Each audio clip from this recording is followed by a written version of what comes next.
can learn certain things from books and from recordings, but there is nothing like experiencing the real situation.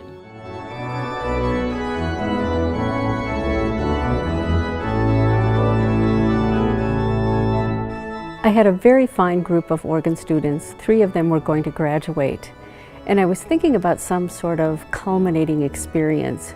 And at the same time, I had just finished playing a concert at Holy Trinity Lutheran Church in New York as part of the Vesper series. And the music director, cantor Rick Erickson, is a very good friend. And after the concert, we were just brainstorming about some projects that could be done in the future. And he said, why don't you bring your students sometime? Professor Hanford was like, you're gonna feel overwhelmed, but just try and take in as much as you can. And that was her overall attitude about the trip, was take in as much as you can from it. Yeah, we're gonna be seeing really great organs every day, but we're gonna go to good food every day, and you're gonna enjoy it. That, you know, just soak in everything you can, and it's gonna be crazy, but enjoy it. Well, last year over spring break, the Organ Studio took a trip to Paris to learn all about French organs and French organ music. And this spring break, we took a trip to New York City, in part to learn about American classic and orchestral organs. But what was really different besides the city and the different types of organs was that we spent the first half of our trip preparing to give a recital at Holy Trinity Lutheran Church. In addition to the concert, we visited a number of churches and other spaces where organs are in the city and the region. So we went to St. Bartholomew's Church, which has the largest organ in New York City. We went to Yale University to see the Newberry organ, which is one of the most famous American symphonic organs in the world, really. And Girard College in Philadelphia, the Wanamaker organ, which is the largest playable organ in the world, in the Macy's in Philadelphia, and a number of other churches in New York City. As with the trip to Paris, the preparation for our New York trip was extensive, to say the least. And in preparing for it, they performed every week in studio class. And before we went to New York City, they gave a complete performance at a Lutheran church in Neenah, Wisconsin.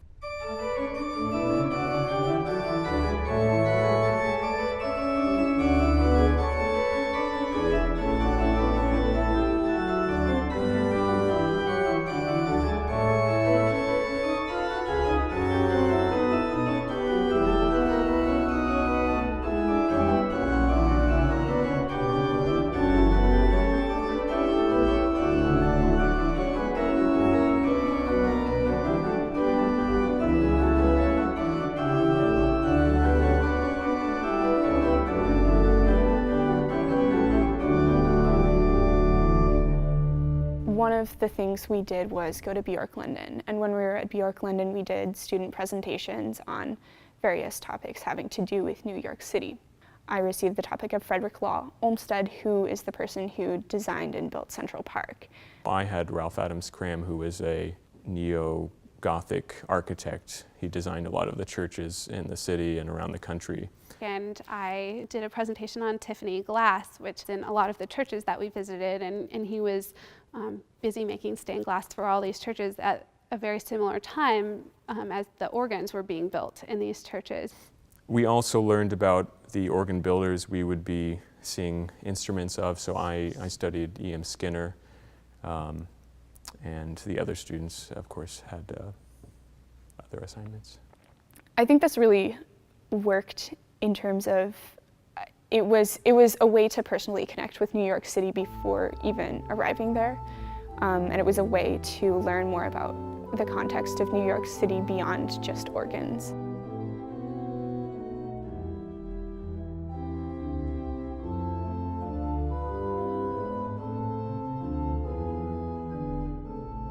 One of our main things that we did in New York City was give a performance of Johann Sebastian Bach's Orgelbüchlein. I had never conceived of a performance trip before, but because all of the students were working on the requirement of the Orgelbüchlein, It became very clear in organizing this trip to New York City that a performance of the Orgel Buchlein at Holy Trinity would be a fantastic culminating experience.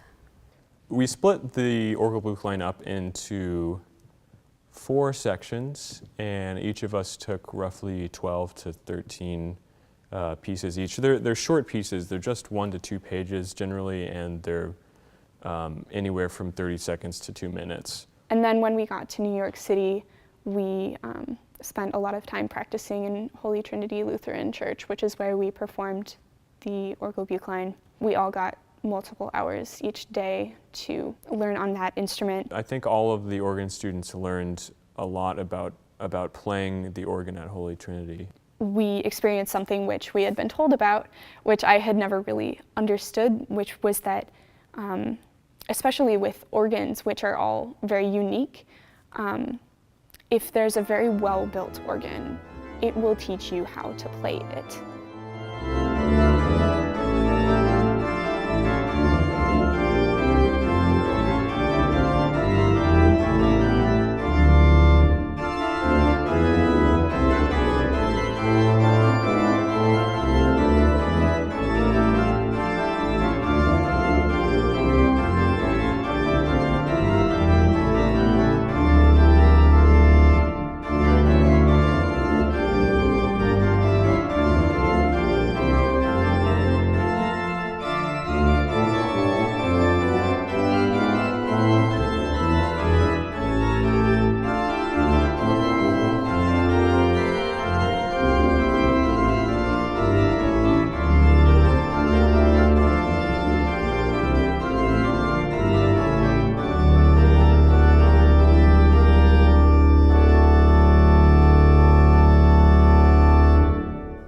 Professor Hanford is a great believer in the liberal arts education. New York is an amazing city, and there's more to experience than just churches and organs.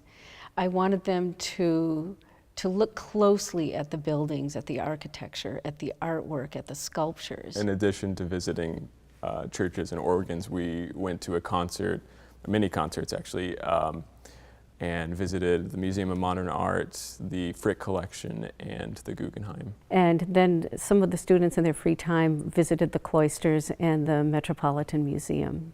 So it was really broadening just our whole sense of culture and beauty and how to really be artistic.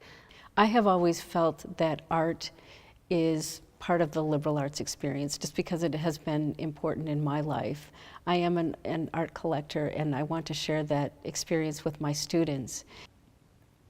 I think it's valuable to be open about that and to not close yourself off from different kinds of arts and say, you know, we're just going to do organ. I think there's really something in recognizing that there are a lot of different kinds of arts, and that, you know, we want to be able to experience them all, and experiencing them all was and always is valuable.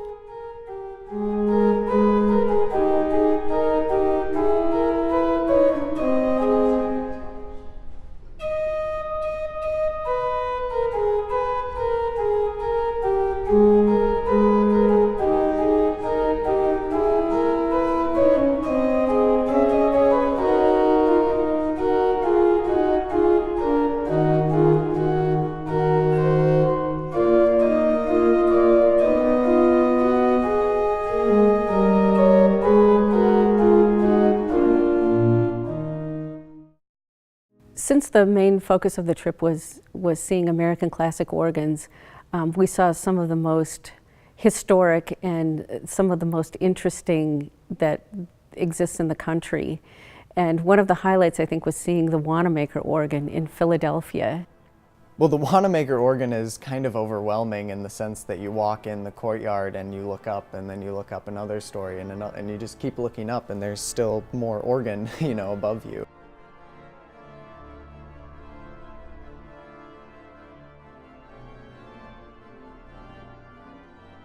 I believe it was 1911, John Wanamaker purchased the organ to put in his department store in downtown Philadelphia. And actually when it was installed, I believe it had 10,000 pipes, which sounds like a lot of pipes, and it wasn't big enough, so they added another 8,000 pipes. That was a really great experience for me. We came in to hear the noontime organ recital, which was about a half hour long, and everybody was downstairs shopping, and then the organ started playing, and it filled the space. It's 6 floors of an open courtyard, and the organ, covered, I think it started on the 2nd floor and went all the way up. It's so large that it's like having the Philadelphia Orchestra at your fingertips. It was overwhelming at first, but we got to have a tour of the inside of the organ and meet with the organ tuner and tone finisher and speak with the court organist. And once they kind of showed us around and they were explaining where the divisions are and showing sort of the way around the console, there are literally hundreds of stops to choose from. And it has a very, very interesting history. It was played for the very first time on the same day that King George V was crowned at Westminster Abbey in London. Yeah, it was just overwhelming and surprising at the same time because it's such a huge instrument in such an unlikely place. But it was a real treat to get such an in-depth tour. We were there all day looking at it, getting to learn about its history. We also visited the Woolsey Hall organ, also called the Newberry Memorial Organ at Yale University. And it's one of the largest orchestral instruments in the country. It was originally a Hutchings instrument, then with some Steer additions and renovations, and then the organ that we saw was mostly E.M. Skinner.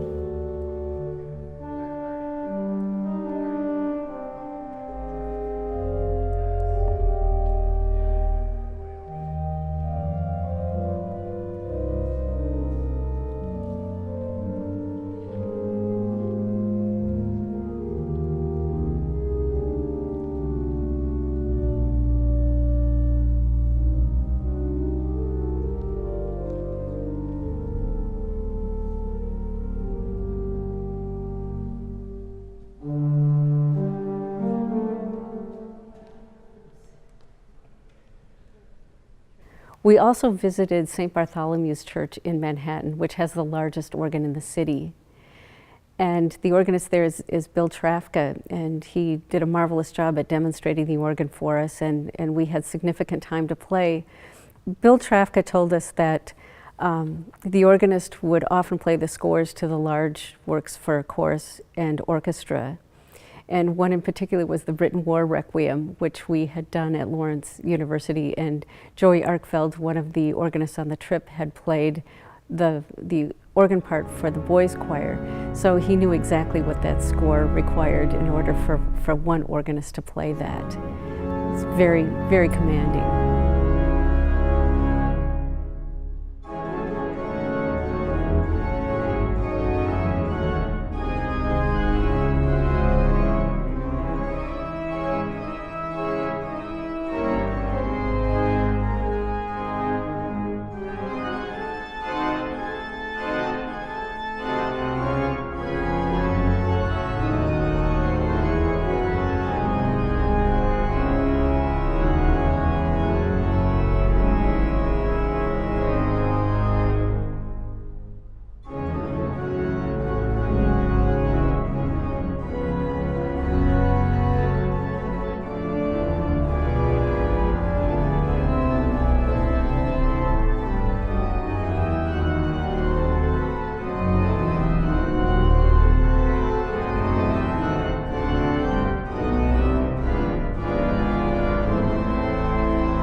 Also in Philadelphia, we visited Girard College, which was a wonderful Greek revival building. That was one of E.M. Skinner's last organs, and it's actually built into the ceiling of the hall there. And it's usually encased and with shutters that can give it dynamic control. But in this case, he wanted the sound to be very commanding in the building. And so it was not in a case, and we were able to hear that, and it was indeed, shaking the building. They have the pipes actually in the ceiling, and then there's and then the sound goes down into the audience from above, which is very unique. And so it's about 90, maybe 100 feet up in the air. And so you don't see the organ looking as you're seated in the hall, but the sound just floats through this steel grate that's up at the top. It's pretty incredible actually that so much sound can get out into the hall. It's just a beautiful instrument. It sounds just absolutely incredible. It was one of those places that we really didn't want to leave. It was so interesting.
One of the other places that we visited was St. Peter's Lutheran Church in the City Court building. And it's a church that's located at the lower level of a corporate office building. And I wanted to take them to this church because the chapel was designed by Louise Nevelson, the Jewish-American sculptor. And she's known for putting together pieces of wood almost in a puzzle-like manner. And this chapel is completely white. And whenever I go into this space, when I sit there for a while, I can disappear into this whiteness. And there's a sense of calm that comes over me, and also a sense of spirituality. And I don't think it matters what denomination a person is, or maybe they have no religious affiliation, but they can enter this space, and particularly in a very busy city, and find this sense of quietness and calm, and direct their thoughts and feelings inward. And I wanted them to have this kind of experience.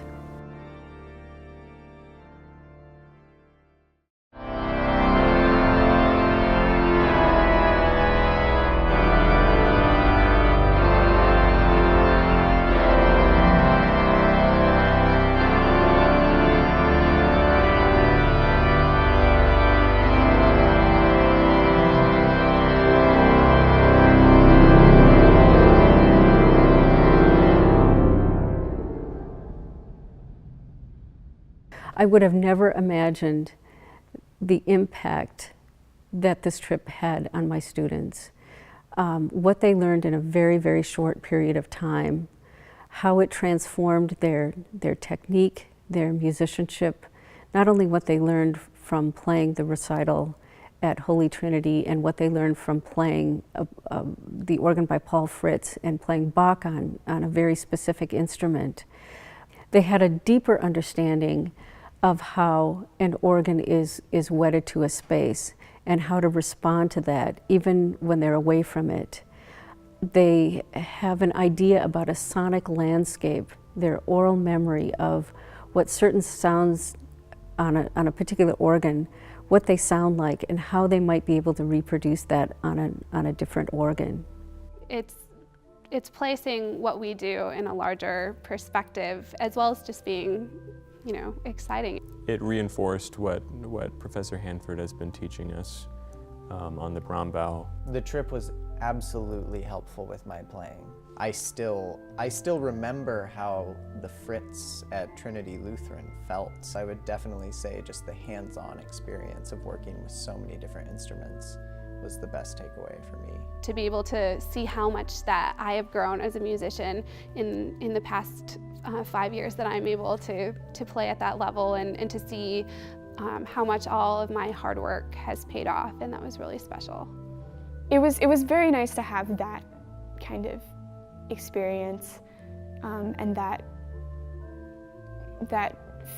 feeling of a deep satisfaction in a job well done, as kind of a culminating experience of my organ studies at Lawrence. I think as I continue my education at the graduate level, I think Lawrence has given me a incredible foundation to work from. And I think the liberal arts view of music especially is very solid set of skills to continue your musical journey.